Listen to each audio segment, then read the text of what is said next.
నేను పత్తాలు ఆడతా, నేను మందు తాగుతా, నేను మట్కా ఆడతా. మా మేనమామ ఆర్మీ బి రవీంద్రారెడ్డి, బొమ్మడిది ఆర్మీనే, చిన్నోడు ఇంజనీరు, కూతురు డాక్టరు, తమ్ముడు డాక్టరు. సుజాత అడిగింది, మాకు సుధరించారు, మేము ఎక్కడైనా పారిపోదామని అడిగింది. 30,000 రూపాయలు 2 తులాల బంగారం కూడా తెచ్చిచ్చింది. 10 లక్షల రూపాయలు ఇట్లా బ్యాగ్లో పెట్టుకుని వచ్చాడు. అప్పటికి పొద్దున్న చేసి చూసేదాకా వాని బ్యాగ్లో రూపాయి కూడా ఉంది. తర్వాత 4 భుజాలు లేకుంటే 3 ఫీట్ల గజాలు. ఆ సొమ్ములేం తోడు రాలే, సొమ్ములేం తోడు పోలే. మనతో సొమ్ము ఇంత ఉందనుకో, ఈ గోరంతా కూడా ఏమి లేనప్పుడు అది దానం కాదు, అది ధర్మం కాదు. దానికి అర్కత్ అన్నారు, బర్కత్ అన్నారు. అర్కత్ బర్కత్ అంటే మన తనకింత ఉన్నప్పుడు ఏ కుంటాడు గాని, ఏ గుడ్డోడు గాని, ఏ బిచ్చప్పుడు గాని, ఏ సాధు గాని, ఏ సంత్ గాని, ఏ ఫకీర్ గాని మన తనకింత ఉన్నప్పుడు ఈ గోరంతా ఏమైనా ఇచ్చాడో తీసుకున్నప్పుడు ఇంకొకడు ఇస్తాడు, ఇంకోటి తింటాడు.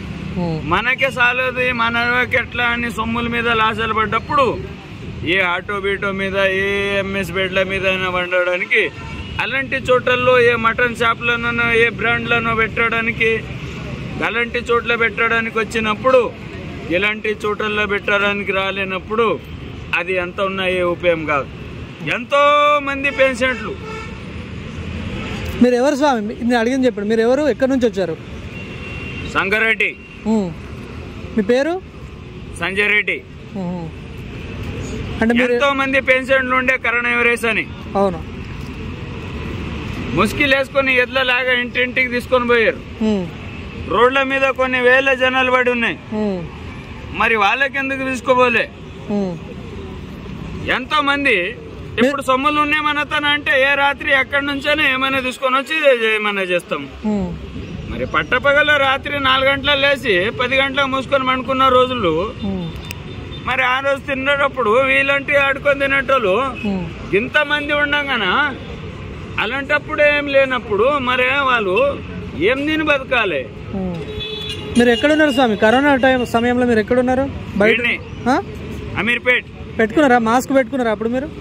పెట్టుకోలే. చికెన్ గునియా 80 రూపాయలు కేజీ, టమాటా 10 రూపాయలు కేజీ చికెన్. ప్రాణం మీద ఎంత భయం ఉన్నా చూడండి. మన 10 రూపాయల కేజీ చికెన్ తినలేరు, 80 రూపాయల కేజీ పెట్టి టమాటా మాత్రం తిన్నారు. కావు ప్రాణం మీద భయాలు అవన్నీ కావు. మీరు ఏం చదువుకున్నారు సార్? వచ్చాము అలాగ ఒక్క రోజు పోయేది ఉంది అని ఆలోచిస్తే ఆ జీవితంలో ఆశలు ఉండదు. మీరు ఏం చదువుకున్నారు? మీరు ఇంగ్లీష్ అంతా బాగా మాట్లాడుతున్నారు. మీరు ఏం చదువుకున్నారు? నేను జేసీబీ ఆపరేటర్ ఉన్నా సార్. జేసీబీ ఆపరేటర్ చేసిరా? ఇప్పుడు చేస్తున్నారా? అప్పుడు చేసిరా? ఒకప్పుడు 8 సంవత్సరాల కింద. ఇప్పుడు మీకు ఎంత వయసు? 36. ఎందుకు జేసీబీ వర్క్ మానేసి మీరు ఇందులోకి ఎందుకు వచ్చారు? 7 మందికి నేర్పించాను కూడా. 7 మందికి నేర్పించా. దాని గేర్లు 1, 2 ఉండే ఏ కార్ అయినా నడిపినాడు. ఈ రోజు రేపు బైక్ నడపడానికి కూడా రాలేరు, పెద్ద పెద్ద డ్రైవర్లు అయిపోయారు. కాదు, మీరు జేసీబీ మానేసి ఇట్లా ఎందుకు అయ్యారు? ఏం జరిగింది మీ జీవితంలో? ఏం జరిగింది? మీకు కుటుంబ సభ్యులు ఎక్కడ ఉంటారు? మీ వాళ్ళు ఎక్కడ ఉన్నారా? అందరు ఉన్నారు కదా? ఉన్నారు. మరి ఎందుకు వాళ్ళని వదిలిపెట్టి ఎందుకు వచ్చారు మీరు? అన్న తమ్ములు కూడా ఉన్నాయి. తమ్ముడు డాక్టర్, ఒకడు జ్యువెలర్స్. మా అన్నయ్య హమేలి, వాడు చదువుకోలే. హైదరాబాద్కి ఎప్పుడు వచ్చారు స్వామి? నేనా? నా పుట్టు పెరిగింది హైదరాబాద్లోనే. నా పుట్టుక ఊరు ఉంది ఇది. ఎందుకు అందరు ఉండి మీరు ఇట్లా ఎందుకు అయ్యారని అడుగుతున్నాను నేను. ఎందుకు అయ్యామంటే నేను పత్తాలు ఆడతా. మీ తమ్ముడు డాక్టర్ ఉన్నాడా? చెప్పండి. నేను పత్తాలు ఆడతా, నేను మందు తాగుతా, నేను మట్కా ఆడతా, నేను గాంజా తాగుతా. అది ఇంటర్లోకి నచ్చలే. అది నచ్చక ఒకరోజు మీలాంటి అందరు ఫ్రెండ్స్లు, కెమెరా చూడండి, ఏ డాక్టర్ గాడు నా కింద 3వాడు, ఓకే తమ్ముడు, అందరు ఫ్రెండ్స్ లో ఒక కార్ కట్టుకుని వచ్చి ఇంటికాడ మా ఇంట్లో చికెన్ మటన్ నడవద్దు, అందరు మాల్కర్రీలు ఉంటారు. మా అయ్య ఒకడు తింటాడు, నేను ఒకడు తాగుతా తింటా. పైకి చూడండి, పైకి చూడండి. మా అమ్మ తినదు, మా అమ్మ అది అన్ని అలవాట్లు మా ఇంట్లో. అదే అందరు మాల్కర్రీలు ఉన్నారు. అప్పుడులో వీళ్ళందరు ఫ్రెండ్స్లు ఒకటే క్లాస్మేట్లు. ఒకరోజు దావా చేసుకోవడానికి 10 లక్షల రూపాయలు ఇట్లా బ్యాగ్లో పెట్టుకుని వచ్చాడు. 10 లక్షల రూపాయలు బ్యాగ్లో పెట్టుకుని వచ్చినాక అప్పటికి నేను తాగున్నా. నేను తాగి మంచం మీద పండుకున్నాం. మంచం మీద పండుకున్నప్పుడు అన్నం తిందాం లేవమని లేపాడు. మనకి నా మీద ప్రేమ బాగానే ఉంది కానీ మధ్యలో పాడైపోయాను. అన్నం తిందాం లేవు అంటే అప్పటికి నాకు నచ్చలే. మరి ఇక్కడ నుంచి అందరు ఇంట్లో నుంచి బయటికి ఖాళీ చేయరు అని చెప్పారు. ఇంట్లో ఒక్కడు నిలబడితే కొడతాను రా అని చెప్పారు. అప్పటికి వాడు చేనికి పోయాడు. చేనికి పోయి చింత చెట్టు కింద కూర్చొని అందరు దావా చేసుకున్నారు. పట్టపగలు లేచి చూసేదాకా వాని జేబులో 10 రూపాయలు కూడా లేవు. 10 లక్షలు అవి ఇంట్లో పెట్టిపోరా అల్మరీలా అని చెప్పాను. వాడు నా మాట వినలే. అప్పటికి పొద్దున్న చేసి చూసేదాకా వాని బ్యాగ్లో రూపాయి కూడా లేదు. ఇంటికి వచ్చి నా బ్యాగ్ ఏదో అన్నాయి అన్నాడు. అప్పటికి పీకడానికి పోతే అప్పటికి నేను పైసలు ఉన్నా లేకున్నా ఊర్లో అందరు ఉద్ధరిస్తారు. ఏ వైన్స్ 2 వైన్స్లు ఉంటాయి. ముందు వైన్స్ నాదే, ఫస్ట్ హోటల్ కూడా ఉంది నాది. జెసిపి ఆపరేటర్ ఉన్నా హోటల్ కూడా ఉంది. బ్లాక్లో మందు కూడా నేనే అమ్ముతాను. కానీ బ్లాక్ అమ్మని నేను హోల్సేల్ రేట్ ఇస్తాను. అప్పటికి ఎన్ని తీసుకోపోతావు, సొమ్ములే ఎందుకు లేవు అని అడుగుతారేంటి. ఒకడు అంటాడు చైనీకి పోయి వస్తాను సగమి తెచ్చిస్తాను అంటాడు. ఇంకా ఊర్లో తప్పదు, అందరికి ఇచ్చి బుక్కులు గిన్నె నింపి పెట్టి పక్కన పెట్టి హోటల్ మూసేసి పక్కన తిప్పేసి. అప్పుడులో వెనికి ఈ డాక్టర్ గాడు వాడు తాగాడు. అప్పుడులో ఒక లాలే అమ్మడి తిరిగాడు. నేనే ఉన్నా 3DX జేసీపీనే ఉంది అది హైదరాబాద్లో. దాని ఫైరింగ్ చాలు నాకు చెప్పడానికి. మీకు పెళ్ళైందా? కాలే. పెళ్ళి కాలే? పెళ్ళి చేసుకోలేదు ఎందుకు? ఇద్దరు, ఒకటి సవిత అని ఒకటి సుజాత అని. ఎవరు వాళ్ళు? సుజాత అంటే శివాజీ మహారాజ్ లాగా మరాఠా, సవిత సాకల్ది. అంటే మీకు పెళ్లి కాలేదు కదా, వాళ్ళు ఎవరు? మీ అంటే మీ ప్రేమించారా? వాళ్ళని ప్రేమించారా మీరు? చేసుకోలే అంతే. అప్పుడులో మాకు డిఫరెంట్ వచ్చేది. అంటే మీరు లవ్ చేశారా వాళ్ళిద్దరిని? ఒకసారి చెప్పండి, ఆ లవ్ స్టోరీ చెప్పండి. సవితకు చేసుకుంటా అన్నా. సుజాత అన్నది అంటే సవిత అనే ఆమె మీకు ఎక్కడ కలిసింది? మీరు ఎట్లా ఆమెకు ఎట్లా పరిచయం? నర్స్ ఉంది.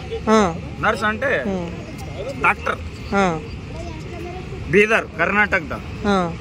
అది మా అన్నయ్య భార్య చెల్లెలు, మరదలు. మా అన్నయ్య మరదలు. సుజాత అంటే ఒకటే ఊరు మాది, ఇదే ఊరు మాది. సొమ్ములు ఉన్నాయి, చదువుకోలేదు అంతే. భూమి ఉంది అంతే. వాళ్ళ అయ్య పేరు తులసిరామ్ అని లేడు, చాలా మంచోడు, భక్తుడు. ఇట్లా ఎందుకు చేసుకోలేదు మీరు? వాళ్ళు ఎందుకు చేసుకోలేకపోయారు? సుజాత అడిగింది,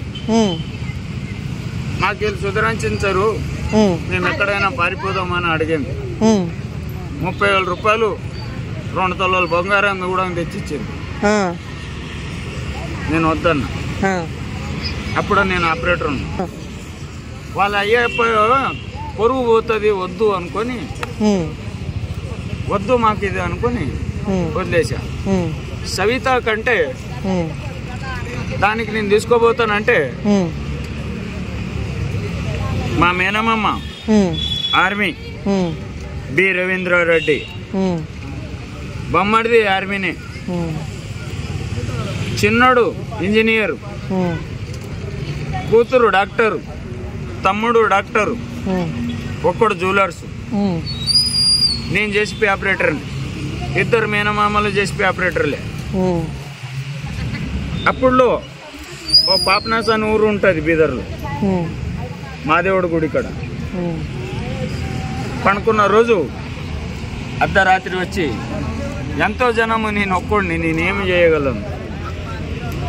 గుడిలో లైట్లు ఉన్నాయి, జంగల్లో లేవు. కానీ ఆడ సంజయ్ రెడ్డి దొరకలే. వాళ్ళు మా మామ అడిగాడు ఒకరోజు, కావ్యంగా నా సాధు సంతులు ఎట్లా అవుతారు అని అడిగాడు. నీకేమొచ్చా అని నేను అడగడానికి చూసుంటే వాడు హనుమాన్ గుడిలో పడుకున్నాడు అని అడిగాడు. ఆంజనేయ స్వామి గుడిలో ఉన్నాడు అని అడిగాడు. ఆ ఆంజనేయ స్వామిలో గుడిలో సొంత తమ్ముడు ఏమంటాడంటే వాని వెనకల్లే నిలబడి ఉన్నా కానీ వానికి కనిపించలేను.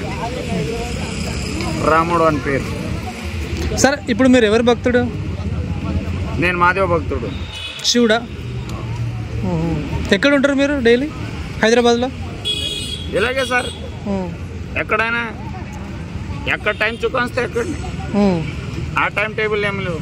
ఒకరోజు ఇంద్రానగర్, ఒకరోజు కృష్ణానగర్, ఒకరోజు పార్క్, ఒకరోజు అమీర్పేట్. ఇవన్నీ తిరుగుతారు మీరు. రాత్రి వచ్చేసి ఎక్కడ ఉంటారు ఫైనల్గా? మీకు ఇల్లు అంటే మన ఉందా హైదరాబాద్లో? అంటే మీకు ఉండేది లా కాలేజ్ కాడ, ఇప్పుడు లేదు, కూడిపోయింది. అప్పుడు బాగుండే ఇల్లు ఉండే, ఇప్పుడు మేమే బాగాలేము. ఇప్పుడు ఇల్లు ఏడు ఉంటుంది సార్.